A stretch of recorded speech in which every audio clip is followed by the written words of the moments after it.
Hello hi எல்லாம் எப்படி இருக்கீங்க? நல்லா இருக்கீங்களா? ஒன்றும் இல்லைங்க, தீபாவளி விலாக் தான் பார்த்துடலாமா?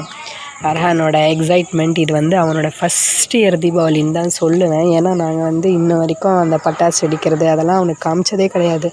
அந்த பாக்ஸை பார்த்துட்டு ஒரு எக்ஸைட்மெண்ட் கொடுத்தான் பாருங்கள். அவனுக்கு அது என்னன்னு கூட தெரியல, எது எப்படி வெடிக்கிறது எதுவுமே தெரியாது. ஏன்னா நான் அவனுக்கு வாங்கி கொடுத்ததும் இல்லை, அவன் வந்து அது இது பண்ணதும் இல்லை. ஏன்னா எனக்கு பயம் எங்கே கைப்பற்றுமோ அப்படின்ட்டு. எப்பயுமே போன வருஷம் கூட தீபாவளிக்கு வந்து வீட்டில் லாக் பண்ணிவிட்டு உக்காந்து போனாங்க, சத்தத்தில் போக வேண்டாம் அப்படின்ட்டு. இந்த வாட்டி வந்து அவங்க பெரியம்மா வீட்டுக்கு தான் வந்திருந்தோம்.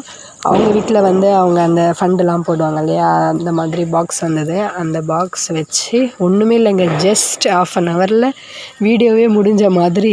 எப்படி சொல்கிறது, ஃபுல்லாகவே கம்ப்ளீட்டாக கிளியர் பண்ணிட்டாங்க. ஒன்றும் பார்த்துட்டு இதையும் நான் தான் உடைப்பேன், அதையும் நான் தான் உடைப்பேன், அந்த மாதிரி சொல்லிக்கிட்டே இருந்தான் அவன். ஏன்னா அவ்வளோ எக்ஸைட்மெண்ட்டாக இருந்தான். அது எப்படி வெடிக்கும் என்ன ஏது ஒன்றுமே தெரியாது. பட் வந்து அவனுக்கு அது ரொம்பவே பிடிச்சிருந்தது. எனக்கும் நல்லா இருந்துச்சு. அவன் என்ஜாய் பண்ணானா, அவன் என்ஜாய்மெண்ட்டுக்காக தான் வந்தோம் நாங்கள். வந்து நல்லா அவன் ஜாலியாக என்ஜாய் பண்ணிட்டான். எனக்கு ரொம்ப சந்தோஷமாக இருந்துச்சு. அது வந்து அவன் விளையாடினது, அவனோட ஆக்டிவிட்டீஸ் நல்லா இருந்துச்சு. பட் வந்து சேஃபாக விளையாடுங்க, எல்லாருக்கும் சொல்கிறேன் நான். என் பையன்ட்டில் அவன் பண்ண அந்த எக்ஸைட்மெண்ட்லேயே துரு எது எப்படி வெடிக்கிறதுன்னே தெரியல. அதில் ஏதோ லக்ஷ்மி வெடின்னு சொல்லுவாங்களே, அதை எடுத்துகிட்டு போய் ஊதுபத்தியில் வைக்க பார்த்தான் அவன். அவ்வளோ ஒன்றும் நாங்கள் அவனை அவ்வளோ பார்த்து பயங்கரமாக அவன் பின்னாடியே இருந்தோம். அவனுக்கு வெறும் அந்த சுசுர்பத்தி மட்டும்தான் கையில் கொடுத்துட்டே இருந்தோம். ஏன்னா எங்களுக்கு பயமாக இருந்துச்சு. அதனால் எனக்கு எப்பயுமே பட்டாசுலேயே அது என்னங்க பூந்தொட்டியா, அதுதான் ரொம்ப பிடிக்கும். அது கொளுத்தினோடனே ஒரு மாதிரி மேலே போகும், அழகாக இருக்கும், அது பிடிக்கும்.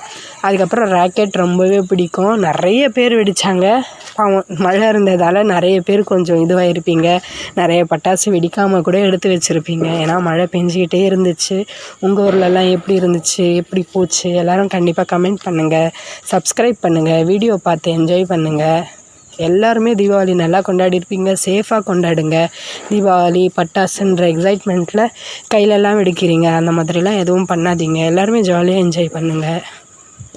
அப்புறம் எல்லார் வீட்லேயும் பலகாரம்லாம் செஞ்சு சாப்பிட்டீங்களா? சூப்பராக இருந்துச்சா, சூப்பராக போச்சா? கண்டிப்பாக எல்லாருமே ரொம்ப சேஃபாக விளையாடுங்க. நான் ஏன் இதை திரும்பி சொல்கிறேன்னா, சேஃபாக விளையாடுறது தான் பெஸ்ட்டுங்க. ஏன்னா வந்து நிறைய பேர் வந்து நான் நியூஸில் பார்த்தேன், இந்த மாதிரி பட்டாசு வெடிஞ்சு அந்த மாதிரி அடித்து அடிபட்டுருச்சு அப்படி இப்படி நிறைய பேருக்கு வந்து உயிர் பலி கூட போயிருக்கு. அதனால் அதெல்லாம் பார்த்து ரொம்ப சேஃபாக கவனமாக விளையாடுங்க. கவனத்தை மட்டும் விட்டுறாதீங்க. அதுக்கப்புறம் என்னங்க வந்தாச்சு, எனக்கு பிடிச்ச ராக்கெட் தாங்க. அது மேலே போய் கலராக வெடிக்கிறது.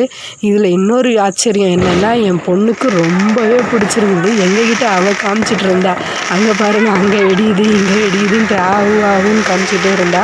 அவள் விளையாடினது கூட எனக்கு ரொம்பவே பிடிச்சிருந்தது. அவளுக்கும் வந்து என்ஜாயாக இருந்தது. இதெல்லாம் பார்த்தது புதுசாக தெரிஞ்சுது. அவளுக்கு இது ஃபஸ்ட் இயர் தான். என் பையனுக்கு 3 வயசு அவனுக்கு. இது வந்து 3rd இயர்னு சொல்லணும். பட் வந்து நான் கொடுத்தது கிடையாது, இதுதான் ஃபஸ்ட் டைம் அவனுக்கு. ரொம்பவே என்ஜாய் பண்ணோம். மிஞ்சி ஒரு 2 ஹவரில் எல்லா இருந்த 2-3 பாக்ஸையும் ஃபினிஷ் பண்ணிட்டோங்க. தேங்க்யூ ஃபார் வாட்சிங். சப்ஸ்கிரைப் பண்ணுங்கள், லைக் பண்ணுங்கள். தேங்க்யூ.